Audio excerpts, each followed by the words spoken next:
მოგესალმებით, ღია ეთერში დაგიბრუნდით სპორტის მიმოხილვით კახა გელაშვილთან ერთად. ძალიან საინტერესო, რა თქმა უნდა, თემებზე ვისაუბრებთ სპორტის არაერთ სახეობაში. წარმატებები გვაქვს, კახა მოგესალმებით. მოგესალმები ნინო, პირველად ვარ ამ ფორმატში მედაჩვენეთ. ამ ფორმატში პირველად და რა თქმა უნდა, ძალიან სასიამოვნოა და ძალიან კარგი ამბით უნდა დავიწყოთ. ფეხბურთში ჩემპიონთა ლიგა მიმდინარეობს, ვიცით და ყველა ადევნებს თვალყურს და მით უმეტეს, როდესაც ფეხბურთზეა საუბარი, ახლა ქართველი გულშემატკივრისთვის ეს ძალიან მნიშვნელოვანია. ნახევარფინალისტები ცნობილია. 4-ვე ნახევარფინალისტი ცნობილია, გუშინ გაირკვა. ხვიჩა კვარაცხელიას და მამადაშვილის გუნდები ერთმანეთში ახვდნენ. მოკლედ ნახევარფინალში რა გველოდება? აი ამ მიმართულებით ძალიან საინტერესო რომ მოგვაწოდო. ძალიან საინტერესო მატჩები გველის ხვიჩა კვარაცხელიაზე აღნიშნე. ხვიჩა კვარაცხელიას გუნდი პარი სენ-ჟერმენი ZZ მეორე ჩემპიონის ტიტულისთვის იბრძვის. PSG აი ამ პრესტიჟული ტურნირის ჩემპიონთა ლიგის მოქმედი გამარჯვებულია და ახლაც გამოკვეთილ ფავორიტად მიიჩნევა. ხვიჩას გუნდი ინგლისის ლივერპულს დაუპირისპირდა. ლივერპულის ძირითადი მეკარის ბრაზილიელი ალისონის ტრავმის შემდეგ კარში გიორგი მამარდაშვილი დგას. იგია დღესდღეობით ლივერპულის ძირითადი მეკარე, თუმცა უნდა ითქვას, რომ პარიზულმა კლუბმა ორივე მატჩი აჯობა. მართალია გუშინ წინდელ შეხვედრაში ლივერპული ფლობდა გარკვეულ უპირატესობას, თუმცა რაიმე ხელშესახები არ ქონიათ. საბოლოოდ 2-0 წააგო პარიზშიც და შინ ლივერპულშიც. ხვიჩას გუნდმა მოიგო. და გავიდა ნახევარფინალში, სადაც მიუნხენის ბაიერნთან და მოუწევს დაპირისპირება. გუშინ ბაიერნმა მადრიდის რეალს ზლია. მეორე შეხვედრას, პირველი შეხვედრა წინა სამშაბათს ბაიერნს 2-1 ჰქონდა მოგებული სანტიაგო ბერნაბეუზე და გუშინ აღრესად საინტერესო მატჩი ვიხილეთ ფეხბურთის მოყვარულებმა. ნამდვილი საფეხბურთო სპექტაკლი შეიძლება ითქვას. ბაიერნი ბოლო წუთებამდე აგებდა შეხვედრას 2-3-ს, რეალი ახლოს იყო. დამატებით დროში გადაიყვანა თამაში, თუმცა ბოლო წუთებზე 2 გოლი გაუშვა. მანამდე ფეხბურთელი გაუგდეს რეალს გამავინგა და 92 და 91 წუთებზე მსაჯისმიერ კომპენსირებულ დროში ბაიერნმა კიდევ 2 გოლი გაიტანა, საბოლოოდ 4-3 და 2 მატჩი ჯამში 6-4, ასეთი უხკოლიანი საინტერესო მატჩი, გოლების წვიმა იხილა ორივე შეხვედრაში. გულშემატკივრებმა, ასე რომ ძალიან მაგარი მატჩი გველის 2 დაპირისპირება. და მეორე შეხვედრა გუშინ ლონდონში არსენალსა და სპორტინგს შორის უგოლო დასრულდა 0-1 ფრე. პირველი შეხვედრა არსენალს სპორტინგთან მოგებული ჰქონდა გასვლაზე ლისაბონში 1-0 და შესაბამისად არსენალი ესე პრაგმატული თამაშით შინ მიღწეული სრულიად საკმარისი უგოლო ფრის შემდეგ გადის ნახევარფინალში. აქვე უთხრათ გულშემატკივრებს, რომ კვლავ არ უთამაშია სპორტინგის ქართველ ლეგიონერს გიორგი ქოჩორაშვილს. გიორგის როგორც ის ტრავმა ჰქონდა და ეხლა ჯერ ეტყობა არ არის ოპტიმალურ ფორმაში. ზოგადად 5 თებერვლის შემდეგ ქოჩორაშვილს სპორტინგის რიგებში არ უთამაშია, ფერდენი გამოეთიშა ასპარეზობას, ასე რომ 4-ვე ნახევარფინალის ცნობილია 28 და 29 აპრილს გაიმართება პირველი ნახევარფინალური მატჩები. 28-ში PSG ბაიერნს უმასპინძლებს, მომდევნო დღეს 29-ში კი უკვე მადრიდში გველის საინტერესო მატჩი ატლეტიკო ლონდონის არსენალის წინააღმდეგ. აი ეს მოკლედ მე ვისაუბრებ კიდე გამოშვებებში. და რა ეს რაც შეეხება ფეხბურთს, რაც შეეხება წყალბურთს, მსოფლიო თასის საკვალიფიკაციო ტურნირზე ჩვენმა ნაკრებმა წარმატებითი ასპარეზა და ამაზეც რო გითხრა. ნამდვილად ნინო, მადლობა აი ამ თემაზე დაბრუნებისთვის. ეს იყო წინა დღეების მთავარი თემა ქართულ სპორტში. ქართველმა წყალბურთელებმა გადაუჭარბებლად შეიძლება ითქვას ისტორია დაწერეს. კუნძულ მალტაზე გაიმართა მსოფლიო თასის საკვალიფიკაციო ეტაპი, მეორე დივიზიონის 26 ნაკრები მონაწილეობდა და ეს 26 გუნდი ორი საგზურისთვის აწარმოებდა ბრძოლას და სწორედ აი ამ საკმაოდ ძლიერ კონკურენციაში, ძლიერ გუნდებთან კონკურენციაში ჩვენმა ნაკრებმა ბრწყინვალედ იასპარეზა ნახევარფინალში გადამწყვეტი მატჩი მოუგორევა შომახიძის გუნდმა გერმანიის ნაკრებს 19-13 და შემდეგ ფინალში გავიდა.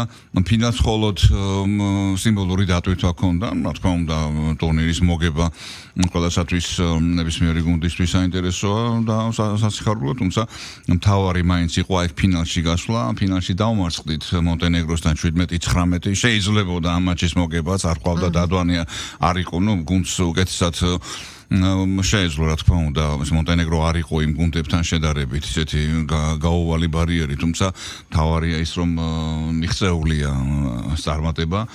რაც შეეხება უშუალოდ მსოფლიო თასის ფინალურ ტურნირს 8 ნაკრები მიიღებს, პლანეტის უძლიერესი 8 გუნდი მიიღებს მასში მონაწილეობას და ამ 8 გუნდს შორის იქნება საქართველო.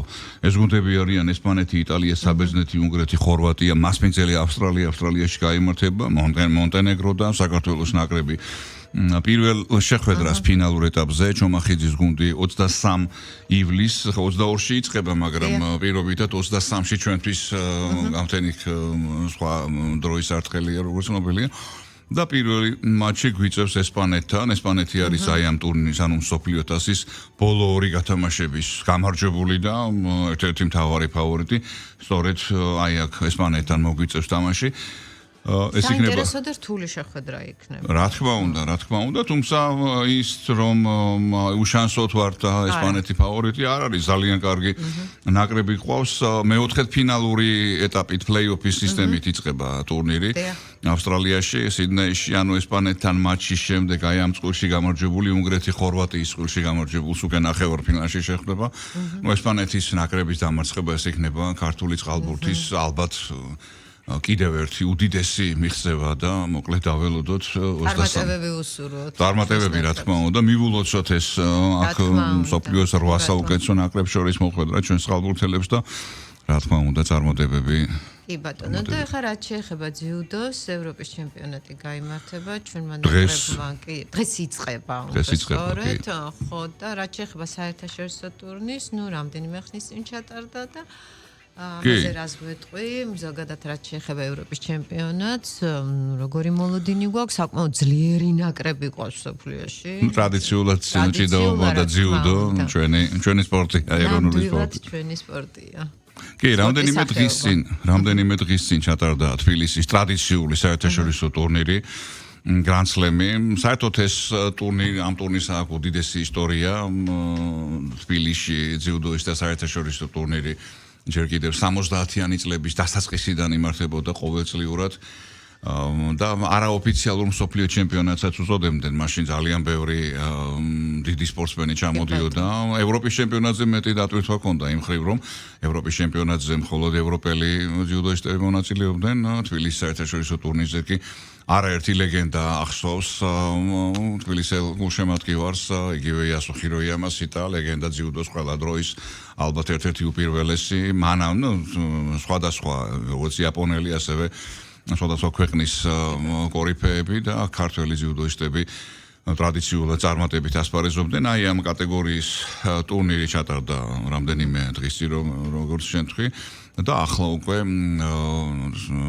ევროპის ჩემპიონატის ჯერია დღეიდან 19 აპრილის ჩათვლით. ეს არის მეორე შემთხვევა, როდესაც ჩვენი დედაქალაქი მასპინძლობს ევროპის ჩემპიონატს. პირველად 2009 წელს ჩატარდა. აქვე გავუსწრებ მოვლენებს და ვიტყვი, რომ 2029 წელს 3 წლის შემდეგ თბილისი უკვე ძიუდოის და მსოფლიო ჩემპიონატს უმასპინძლებს. ეს ჩვეულებრივ მოვლენად იქცა უკვე დიდი საერთაშორისო რანგის ტურნირების საქართველოში ჩატარება. აბსოლუტურად ყველა ტურნირის ორგანიზების შემდეგ საერთაშორისო წამყვანი ორგანიზაციები, რომლებიც ირჩევენ მასპინძელ ორგანიზატორ ქალაქს, აბსოლუტურად ყველა ძალიან კმაყოფილი და მადლობის წერილებს ხო შემთხვევაში ასეთი რანგის ტურნირი არც გაიმართება. რა თქმა უნდა, შენს დამეთანხმები ახოჭა და ძიუდოზე საუბრობ, კახა და ჩართვას გავაკეთებ, რაც შეეხება პარაძიუდოს, ასევე სულ ცოტა ხნის წინ დასრულდა თბილისი 2026 მსოფლიო თასის გათამაშება და როგორც ყოველთვის ჩვენმა პარაძიუდოისტებმაც არაჩვეულებრივად იასპარეზეს. ანუ გვაქვს 2 ოქრო, ვერცხლი, 3 ბრინჯაო. ეს არ არის ესეთი პატარა ამბავი.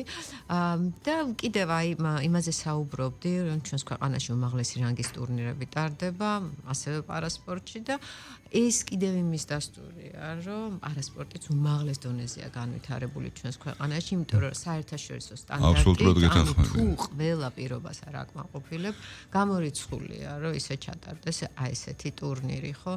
და ზოგადად ერთ სიტყვი კიდე, ხო, მანამდე კიდე პარაძალოსნობაში ჩავატარეთ ღია ჩემპიონატი და აი რაც შეეხება ზოგადად 2026 წელს 23 медали გვაქვს უკვე პარასპორტის 4 სახეობაში. წარმოიდგინე ეს არის 7 ოქრო, 8 ვერცხლი, 8 ბრინჯაო, ანუ ეს არის ფარიკაობა, პარაფარიკაობა, ეს არის პარაძიუდო, პარაძალოსნობა, პარატაეკვონდო და საერთოდ პარასპორტში არსებული წარმატებები ეს რა თქმა უნდა ცალკე სასაუბროთ ჩვენს ეთერში წყვავდნენ ჩვენი პარაძიუდოისტები, წარმატებული ძიუდოისტები ფარიკაობებზე აღარ არის საუბარი, ყოველთვის ამბობ ხოლმე, რომ ჩემი ფავორიტი პარასპორტსმენი არის ირმა ხეცურიანი, მის ყველა გამოსვლას დიდი ინტერესით ველი და ვაშუქებ ხოლმე შენი დახმარებით.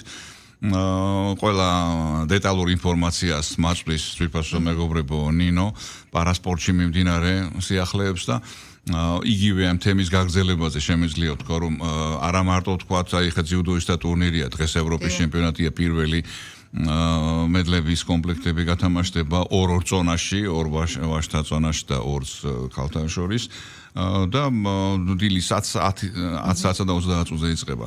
და პარასპორტშიც იმდენი წლის მანძილზე, იმდენი საერთაშორისო ტურნირი ტარდება საქართველოში, რომ ეს იგივე თემაა. ბატონო, აი ხა სექტემბერში ვუმასპინძლებთ ისე პარაძიუდოში ევროპის ჩემპიონატს, მოკლედ ეს არის დაუსრულებლად. რა თქმა უნდა. ძალიან გვიხარია ყველას, იმიტომ რომ ეს კიდევ ერთხელ ვიტყვი, რომ დასტურია იმისა, რომ პარასპორტი უმაღლეს დონეზე არის განვითარებული ჩვენს ქვეყანაში. რა თქმა უნდა.